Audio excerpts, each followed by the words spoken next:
gente, meu nome é Marina, bem-vindo ao meu canal. E se você não conhece, conhece. Gente, eu quando tava chegando em casa, quando meu pai tava chegando em casa, sabe o que ele fez? Vem aqui, vou mostrar pra vocês. Trouxe um monte, sabe de quê? Tanajura, gente. Trouxe 5.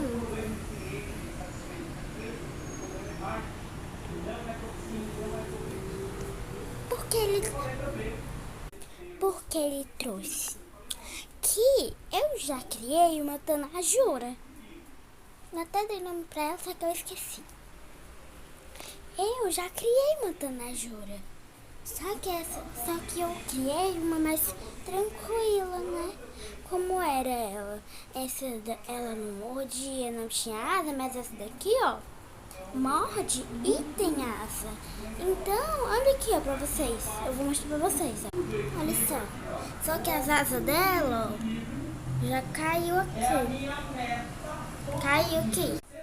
Mudando do assunto da tanajura, sabe o que acontece?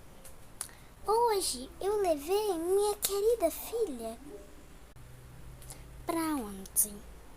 Pra clínica de Maimomes. Então, hoje ela teve um dia ótimo. Ó, tá bem perfeitinha, ó.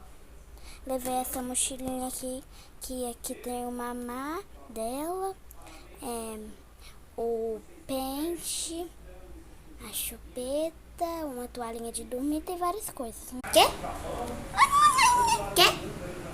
Ó, gente, ela disse pra vocês que se vocês não deixarem um like nem se inscrever no canal, ela vai ir aí de noite, ó, e te picar. Eu tô jurando, viu?